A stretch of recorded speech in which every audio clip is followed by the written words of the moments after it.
and gentlemen, this is Daniel Umstead, host of the RNG Radio Show. I'm really excited. One of my LinkedIn connections is here with me today, Venkat with Striker Properties, here to talk about his real estate journey. In addition, how you can actually get partnered with them. So Venkat, thank you so much for coming on the show. How are you doing today? Doing well. Thanks for having me, Daniel. Definitely.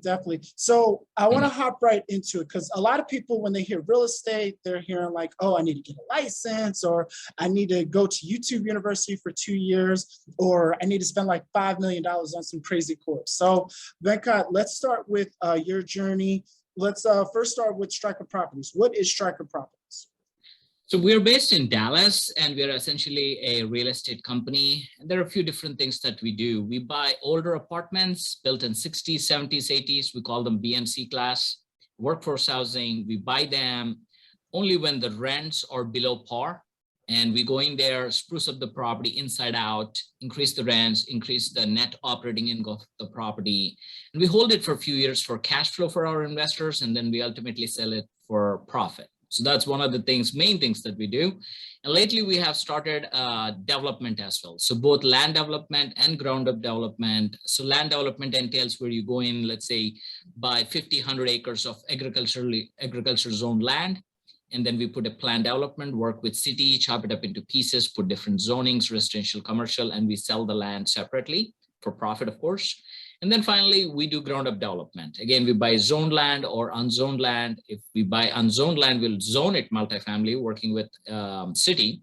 And then we do the horizontal development, meaning we put utilities into the ground, landscaping, grading, and so on and so forth. And then we do vertical construction where we raise the building out. And again, we lease it up and sell it for profit. So those are the three main things that we do at Striker. Wow, that's awesome. And then where can actually folks find more information about you? I know I had mentioned LinkedIn, but where else can folks find more about you as well as Striker Properties? Our website is a great resource to learn what we do. Striker, STRYKER, properties.com. It would be a great resource. Okay. Great. Awesome. And then let's start with how you got into real estate investing. Like, why of all things? I mean, you and I both know why we're getting into real estate investing, but for the folks that, are still thinking about it, I actually had a couple of people ask me earlier, hey, Dan, how do I get into it? And I'm like, well, figure out your passion first and then come talk to me as far as what you want to step into. So why did you get into this type of real estate? Sure. So I came to US. I'm originally from India, born and brought up there, did my bachelor's in electrical engineering over there. So I came to United States back in 2002 to pursue my master's in electrical engineering. And I completed that in 2004 and couldn't land a job in electrical engineering because all the entry-level jobs in electrical engineering have been farmed out to Asia. So I ended up in IT. So worked in IT for 14 years. My last job was with Bank of America. I gave up the job in mid-July of 2018, so a little over 3 years now. And real estate is something I started in 2007. As a single family, I was buying a single family just for some additional income. I never saw myself that I'll be doing real estate full time. So I have something to invest, and stocks are not quite working for me. I'm not particularly good at it. So I was making a little bit money, losing some money, making money. But at the end of the year, I post, let's say, a few $1,000s loss. And that happened in 2004, 5, 6. And I said, look, it's true. I'm not good at stocks. Okay, let's see what else. I mean, you do have to invest, right? So that is when I got involved in single family real estate. So I ended up buying 20 single family homes and held it for cash flow. And luckily the timing helped because I was able to buy a lot of foreclosures. So in 2008, when I was working for a Fortune 500 company here in Plano, so I went to office just like every other day at 9 a.m. in the morning. And then there was these emergency services at the property, which was like almost never happens, right? I mean, it's like at a corporate center. And I went there and found out that they were laying off people. So these are the people who worked in that company for the last 30 years or so on some outdated technology, IT again, but outdated technology. And now all their jobs were being outsourced and their job shipped to somewhere, right? So these people are crying, fainting, and it's a lot of commotion. And the reason why that is happening there is these folks are like, look, I mean, I've been working on this for 30 years. Who will hire me with this skill set, with outdated technology skill set, right? That's causing all the grief for them. And it had a big impression on me. It's like, you know what? That is not going to happen to me. I'm not going to, if somebody lay me off, I say, well, thank you, right? Where's my severance? And off I go. That is the position I want to be in. And I don't want to put myself in a position where I solely depend on job. And that is the motivator, big motivator for me, because it's all graphical right in front of my eyes. And you don't see these kind of things quite often. And growing up in India, I never heard a word layoff until I came to the United States. Nobody gets laid off there. So it's a totally new concept for me. And I saw it in action right in front of my eyes. It made a very big impression and a rude awakening that, hey, we go after these jobs and we depend so much on them. It's just too much risk. So that is when I got involved in single family and eventually into the commercial real estate. Okay, thank you so much for sharing that. And, I want people to take that and, take that home, get in a position that you're working. If you're enjoying your job, that's great. But you and I both have seen way too many crazy things with the pandemic going on, people losing jobs becoming no longer assistant. And if you don't have that backing, such as REI and real estate investing, you're going to miss out, So thank you for bringing that up. And people don't realize like, oh, I'll be fine with my job. It'll last another 30, 40 years. The company might, but doesn't mean that you will. So thank you for that. I do want to hop into a quick question here. So you talked about starting off with residential and then eventually moving into multifamily. For somebody who may be less experienced, because for those folks who at least have a year in, 2 years in at YouTube University or going through some courses should figure out as far as which pathway that they're going. But somebody who's brand new looking at this radio show or even listening in, which route would you recommend them taking as far as just getting started into real estate? Absolutely. See, I'm a big believer in education, right? Whether it be stocks or real estate or anything else. I mean, you definitely have to learn from somebody else. And there is a simple reason for that, right? So we can do it all ourselves, right? We can buy a small property, cut our teeth on that, make all the mistakes, correct ourselves. And a lot of people did that. All the old timers that we see right now, the people who are in their 70s and all that, that is exactly how they have done that. Because back then they didn't have any YouTube. They didn't have any gurus. If somebody took them under the wing and taught them business, they would know. Otherwise they don't, right? So we don't need to do that in this day and age, because who have time to make all the mistakes, right? Let's learn from somebody who have already done the mistakes and kind of fine tune the process, and let's learn from them. And you can do that in several ways, right? You can get a mentor and just pay them and they'll teach you, right? Just the initial, show you the ropes, make all the contacts. Especially real estate is a very relationship business, right? People like to, because if you sell a stock, right? Say if I'm want to sell a 100 Apple stock, I can sell it to you. You don't know me and I don't know you. It happens in a blink of a second transaction, right? We don't need to know each other. That's the way stocks work. Real estate is not like that. If I'm selling it to you, I need to know who you are. What did you do? Can you really close the transaction? Are you a man of your word? Or will you sue me, right? We need to know each other here, right? It's not click, click, done kind of thing, right? So people like to work with somebody who are proven and known quantities, people that they like working with. So education is important, but networking, the networking which comes along with this education is much more important.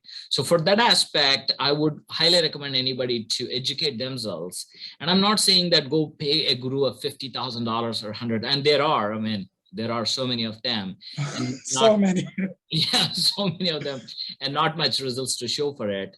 What I think is, again, if you have time, approach somebody that you admire. So first you have to understand who are in the industry that you want to be in. And again, real estate is pretty broad, right? So you have single family, then you have commercial, even in commercial, you have retail, multifamily, storage, industrial, so many things, right? Just find out what your passion is, what attracts you the most to that particular segment of the real estate, and then see who's who in your area. Then have a list of at least 5 people that you admire, that you want to be them kind of thing. Then approach them and, build a relationship with them and offer your services for free. So what can I do to be a fly on the wall in a meeting that you are in, where I can learn from somebody? Or how can I be help for you so that I can tag along on a property tour that you go, right? You will not learn everything, but the people, right? The people that you are building relationship with, these are the people that you can definitely lean on for some guidance and all that. And there are some straight up mentors. Again, if you are going to the mentor, if you're short on time, because the first way I told you, it takes a long time. Now, if you're short on time, if you want to quickly get moving, yes, mentor would be the right way, but do not write anybody any check without checking their references, right? Show me who you mentored and how that panned out for him or her, and then talk to them, vet your mentors, because this mentorship business has becoming like a show business, right? I mean, they perfected it. It's a lean and mean sales machine, right? I mean, they figured everything out. So if you go with a credit card in your back to a boot camp, they'll sign you up for $50,000 before you know it. I mean, they just do it. They got it down to the science. Not painting them as a bad guys or something like that, because every mentor, I'm sure they'll have a few very successful ones. I mean, that is not what I'm talking about, but it's all about you understanding exactly what you're getting into. I love that. I love that. And I think people need to focus on that you. I mean, you talked about in the beginning about building that relationship and having that connection.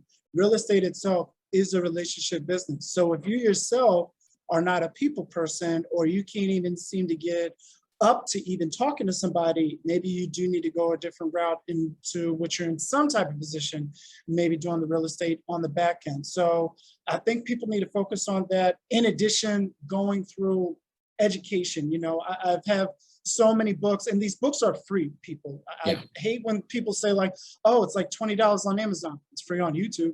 Oh, well, I saw this one book. It's like $15. I'll probably get it next week. It's free on YouTube. Like, it's free. And even, who is it? The Grant Cardone 10X book. Now, I don't know if it's a bootleg copy, what have you, but when I Googled 10X Grant Cardone book, it was in PDF format, all 260 plus pages of it. So there's really no excuse for any of us to say like, I don't know where to get started, or I don't know how to get started, when there's too many resources out here.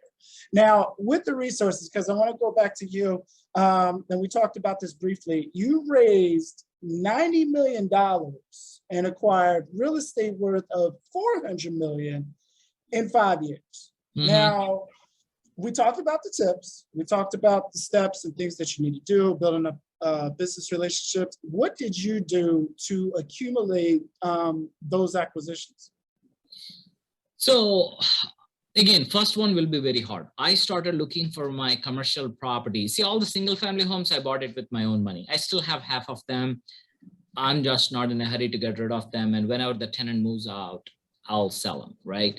But November of 2015 is when I started looking for commercial real estate, to buy commercial real estate, right? So my education, my journey started then. And I didn't have my very first deal until June of 2016. So that was agonizing 8 months where I felt like the world is against me. Nobody sells me nothing, right? It was tough, right? I mean, I'm like, go kind of thing, right? So I couldn't land any deal. My very first deal was actually a 100-unit property in Norman, Oklahoma. Nobody would sell me anything in Texas. Texas was red hot market then, it still is today. So it's hard to land a commercial deal here. So after 6 months, I said that, look, I mean, what are people worried about when I put an offer? Let's say somebody listed a 60-unit property. And I put an offer, and my offer, they'll smile at me and they'll thank me for the offer, but my offer goes all the way at the bottom. Why? Because I was unproven quantity. At that time, if I remember, the property is about $4 or $5 million worth, right? So they don't know if I'm good for it, if I can show up with the cash to close on the closing day. So they don't know, and people are nice, right? They don't poke at you with all these kind of questions. I mean, it's your job to make it abundantly clear to everybody involved that I know what I'm doing. And I have done it so many times before. Well, I didn't have a resume back then. So I ended up partnering with an experienced gentleman. So this gentleman has he makes most of his money in like 6 weeks in the Texas Fair. And the rest of the year he kicks back. So at the time of the Texas Fair, he was awarded a deal and he was contemplating, should I work on this and risk my Texas Fair? He has restaurants in Texas Fair. Or do I concentrate that and just give the deal away? And when he mentioned that in one of the meetings that I went to, then I said, look, I will do it. I'll do all the work. Just give me a third. You keep the 2/3. I'll do all the work. He says, okay, deal. And I only used to call him for guidance, but pretty much I ran with it. So I got really, really lucky with this 100 unit. And after that, I didn't look back. I mean, now the resume started building and I have so-and-so person, I can borrow their resume and say that, look, if you give me a second deal, we both gonna do this, right? So that is how I got started, and it became much more easier after that. Now coming to the equity, right? So people like confidence. When you say something, you should have that kind of confidence when you pitch a deal to investors, right? And that oozes out of you if you have done the homework. But if you did not do your homework, if you don't know what you're doing, you just talk differently and people can see it. I mean, an average person is smart enough to tell who has done their homework and who didn't. And I have always done my homework, right? So I was able to, I always do a webinar. I never take $1 from anybody until they hop on my 2-hour webinar, hear me out, ask me any questions so that they know they're getting into this deals eyes wide open. Otherwise, I just won't even entertain them as an investor. And the investor list per se, people reach out to me by referrals. Basically, I get a lot of referrals. I never spent $1 on marketing, probably never will. But I did raise $90 million, and most of it, I would say 2/3 of the investors I have today are through referrals. The other 1/3 are friends and family. Obviously, you start with that, and then the people that you meet at real estate conferences, trade shows, and things like that. Lovely, lovely. And I want people to focus on this. So throughout all that, there was 2 key things that stuck out to me. Partnering, finding a partner, somebody that's already been doing this for quite some time and has built up their personal resume. And then the second thing was confidence. I see it, and I've heard it being in the real estate industry maybe for about 1.5 years now. The realtors who just can't cut it as far as either talking to a potential buyer, talking to a potential seller, because their confidence is not there. So it's like, exert that, show that you're willing to do the job. And if you get stuck, you either talk to the person that you've already partnered Ask for help. Ask for help. For guidance, or you reach out to somebody. I mean, like I said, between you and I, we have 40 connections, which half of them I know are already in the multifamily sector. Just between you and I, there's that pathway that leads toward, hey, if I come across something, I share it with you, it'll be either, hey, I don't know if this is going to be a good deal, or you might want to ask Rod Cleef about this, or speak to Travis Watts about this. So with that, it's like, hey, listen, there's no reason why you can't grow. We didn't mention anything about money. We didn't mention anything about taking 5 courses in order to get this started. It's just a matter of partner and confidence. So thank you so much for that explanation. Sure. And then other thing, before I let you go, if you could give a piece of advice to somebody, or if there's a quote that you live by that gets you going every day, would you mind sharing with everybody? The one I like the most is that your network is your network, right? So without your network, without my network, I'm nothing. I'm not a Superman, right? I cannot go buy properties, and mostly right now I'm buying in Colorado and Arizona. I live in Dallas. What do I know about Colorado and Arizona, the contacts and nothing? I mean, I'm just a guy here in Dallas, right? And I build in Phoenix and Austin and Dallas, right? What do I know about construction a few years back, right? How am I learning all this? I'm not going to any universities, right? I'm taking any courses, nothing, right? So it's your network. It's as simple as that. But before you approach your network, you need to have a clarity of mind, right? Exactly what is it that you want? What is it that you're trying to do? How does the success looks like? You have to visualize it, right? I need to, in year 2021, I want to build 1,000 units, multifamily in these markets, right? And I will raise X amount of money and I will make this much return to my investors. So you need to, the more clarity you have on the how the end vision looks like, the easier for your network to help you.